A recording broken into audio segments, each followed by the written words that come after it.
રાજકોટમાં પૂજ્ય મોરારી બાપુની રામકથાનું આયોજન છે। ઓછામાં ઓછા 50,000 લોકો આ કથા શ્રવણનો લાભ લેશે। રોજ 9 જેટલા ભોજનના આઈટમ લોકોને પીરસવામાં આવશે। 3,000 લોકોની રહેવા માટેની વ્યવસ્થા છે, એટલે કે સવારનો નાસ્તો, બપોરનું ભોજન અને રાત્રિ ભોજન પણ આપવામાં આવશે। એના માટે વિનામૂલ્ય બસની પણ સુવિધા છે। નમસ્કાર મિત્રો, આજે આપણે આવી ગયા છીએ રંગીલા રાજકોટમાં અને અહીંયા સદભાવના ટ્રસ્ટ દ્વારા પરમ પૂજ્ય મોરારી બાપુની ભવ્ય રામકથાનું આયોજન થઈ રહ્યું છે। બાપુની કથાનું રસપાન કરવા હજારો લોકો અહીંયા આવતા હોય છે, તો તેના માટે રહેવા જમવાની કેવી વ્યવસ્થા કરવામાં આવી છે તે તમામ માહિતી આપણે આ વિડીયોમાં લઈશું। તો આજે આપણે જાણીશું કથામાં કેવી કેવી તૈયારીઓ છે, કેવી રહેવાની સુવિધા છે, કેવી જમવાની વ્યવસ્થા છે અને પૂજ્ય બાપુની કથાનું આયોજન કઈ જગ્યાએ છે અને કઈ તારીખે કથા શરૂ થવાની છે અને કેટલા વિસ્તારમાં આખું આયોજન છે તે તમામ માહિતી આપણે આગળ આ વિડીયોમાં જાણીશું। મિત્રો, રામકથાના એડ્રેસની આપણે વાત કરીએ તો બસ સ્ટેન્ડથી લગભગ 3 કિલોમીટરના અંતરે આવેલું રેડ ક્રોસ નામના ગ્રાઉન્ડમાં રાખવામાં આવ્યું છે અને તમે જોઈ શકો છો આ બાજુ છે એરપોર્ટ રોડ અને આ બાજુ ગેટ છે તેમનો મેન ગેટ અને અહીંથી આપણે પ્રવેશ કરવાનો છે। આ બાજુ તમે જોઈ શકો છો બોર્ડ છે અને આ બાજુથી સામે તમે જોઈ શકો છો કથા મંડપ, જ્યાં આપણે કથાનું રસપાન કરવાનું છે। ત્યારબાદ આપણે આવી ગયા છીએ કથા મંડપમાં। તમે જોઈ શકો છો અહીંયા કથાની તૈયારી શરૂ છે। તો પંખા અને LED લગાવવામાં આવ્યા છે અને થોડું ઘણું કામ થઈ ગયું છે। તમે જોઈ શકો છો સ્ટીરિયા ઉપર લગાવવાની તૈયારી થઈ રહી છે અને એક બાજુ ભાઈઓ સ્ટીરિયા ઉપર લગાવી રહ્યા છે અને અહીંયા પણ ગોઠવવામાં આવ્યું છે, ક્રેન દ્વારા ઉપર લગાવશે। અત્યારે તમે જોઈ શકો છો આ છે વ્યાસપીઠ અને આ બાજુ આપણે જોઈએ તો આ ખૂબ જ મોટો ડોમ બનાવવામાં આવ્યો છે, છતાં પણ બાજુમાં બેસીને કથાનું રસપાન કરી શકે તેવી બંને સાઈડ વ્યવસ્થા કરવામાં આવી છે। તો મિત્રો, અત્યારે આપણે ઊભા છીએ વ્યાસપીઠની સામે અને મારી પાસે તમે જોઈ શકો છો એક સુંદર મજાનું પોસ્ટર લગાવવામાં આવ્યું છે। સદભાવના શેરી ટ્રસ્ટ દ્વારા સુંદર મજાનું વૃક્ષારોપણ કરવામાં આવે છે, તેની ઝલક આપણને અહીંયા પોસ્ટર ઉપર જોવા મળે છે અને આ જગ્યાએ આ સ્થાને પૂજ્ય બાપુ અહીંયા કથાનું રસપાન કરાવવાના છે।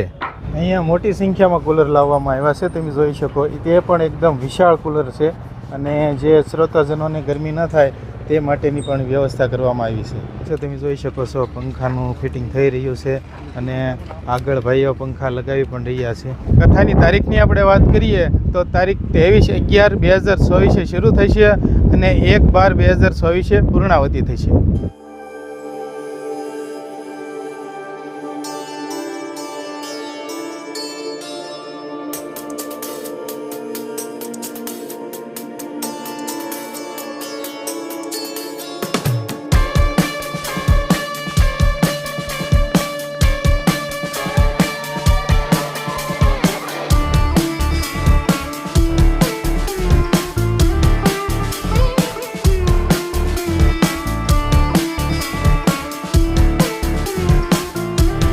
અત્યારે આપણે જે જગ્યાએ ઊભા છીએ આ જગ્યાએ યજ્ઞ થવાના છે અને યજ્ઞની તૈયારી થઈ રહી છે અને તમે જોઈ શકો છો ઉપર ઝુમ્મર લગાવવામાં આવી રહ્યા છે અને આવા ઝુમ્મર 108 લગાવવામાં આવશે। અહીંયા બેસીને યજ્ઞ કરવામાં આવશે, તેના માટે બેઠક અને આ યજ્ઞનું સ્થાન છે, આ જગ્યાએ યજ્ઞ થવાના છે। મિત્રો, તમે જોઈ શકો છો અહીંયા કાલે યજ્ઞ થવાનો છે અને તેમના માટે તૈયારી થઈ રહી છે। અહીંયા જે કાંઈ આઇકન સિમ્બોલ છે તેમાં ફૂલોથી સજાવવામાં આવ્યું છે।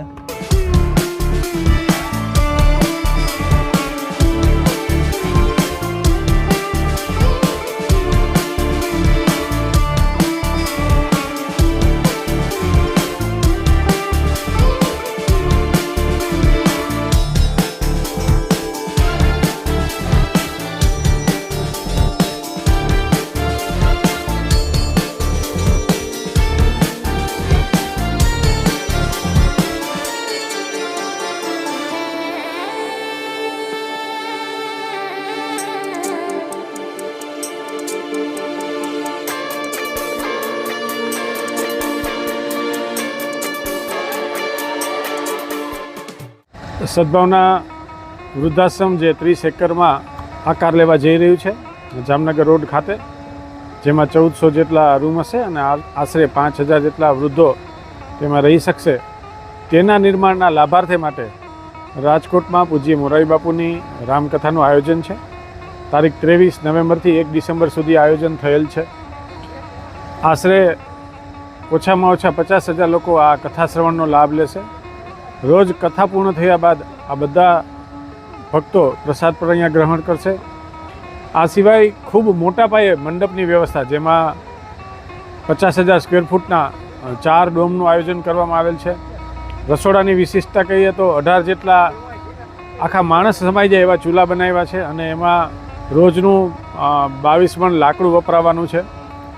રોજ 9 જેટલા ભોજનના આઇટમ લોકોને પીરસવામાં આવશે. આ સિવાય આમાં સામાજિક કાર્યો રોજે રોજ થતા રહેશે, જેવા કે blood donation camp, medical camp, આવા અનેક કાર્યો કથાની સાથે સાથે થવાના છે. વિશેષ કથામાં જોઈએ તો મેડિકલની પણ વ્યવસ્થા કરેલી છે. કોઈની તબિયતમાં કાંઈ પ્રોબ્લેમ થાય તો અહીંયા આરોગ્ય કેન્દ્ર પણ ઊભું કર્યું છે. આ સિવાય ગોરખપુરની પ્રેસ છે એનું પણ પુસ્તકનો એક સ્ટોલ કરેલો છે. બ્લડ ડોનેશન કેમ્પ 9 દિવસ ચાલુ રહેવાનો છે. તો રાજકોટની જાહેર જનતાનો ખૂબ આમાં સહયોગ છે. રાજકોટના દાતાશ્રીઓનો પણ ખૂબ સહયોગ છે. લગભગ 3000 કાર્યકર્તાઓની તો ટીમ લાગેલી છે અને આખા સૌરાષ્ટ્રમાંથી ભક્તજનો આ કથામાં શ્રેષ્ઠી કયો, ઇન્ડસ્ટ્રીયાલિસ્ટ કયો, રાજકારણી કયો કે ભાઈ સરકારી અધિકારીઓ કયો, બધા આ કથામાં શ્રવણ કરવા માટે પધારવાના છે. આપણે જે ભાવિકો બહારથી આવતા હોય છે કથાનું રસપાન કરવામાં, તેમને રહેવા માટેની 3000 લોકોની રહેવા માટેની વ્યવસ્થા છે, જેને 3 ટંકનું ભોજન એટલે કે સવારનો નાસ્તો, બપોરનું ભોજન અને રાત્રિ ભોજન પણ આપવામાં આવશે. આ સિવાય ત્યાં આગળ મેડિકલ ટીમ પણ રાખવામાં આવી છે. આ સિવાય જે કથા શ્રવણમાં રાજકોટમાં દૂર દૂરના વિસ્તારથી લોકો આવવાના છે એના માટે વિનામૂલ્યે બસની પણ સુવિધા છે. બસના 7 રૂટ બનાવવામાં આવી છે. આ બસ લઈ આવશે અને કથા શ્રવણ કર્યા બાદ ભોજન લઈને લોકોને પાછા પરત પણ એના સ્ટેન્ડ ઉપર ઘરની નજીક મૂકી આવશે.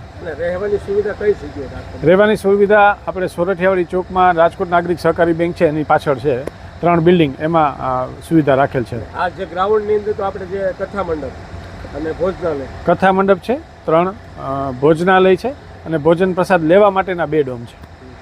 કાલે જે યજ્ઞ થવાનો છે તેની તૈયારીમાં તમે જોઈ શકો છો મોટી સંખ્યામાં ફૂલો લાવવામાં આવ્યા છે અને તમે કલ્પના ન કરી શકો તેવી સજાવટ થવાની છે. અત્યારે સજાવટ શરૂ છે અને આપણે પૂરું તો બતાવી શકીએ તેમ નથી, પણ કાલે જે આખું કમ્પ્લીટ થશે એટલે આ બધા ફૂલો તેમાં વપરાવાના છે.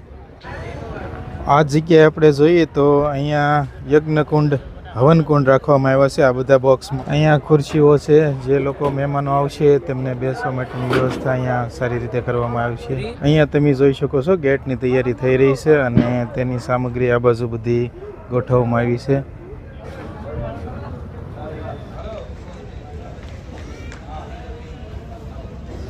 મિત્રો અત્યારે આપણે આવી ગયા છીએ રસોઈ વિભાગમાં અને તમે જોઈ શકો છો અહીંયા ચૂલો બનાવવામાં આવી છે. ચૂલો બધી કમ્પ્લીટ થઈ ગઈ છે, લગભગ 20 જેટલી ચૂલો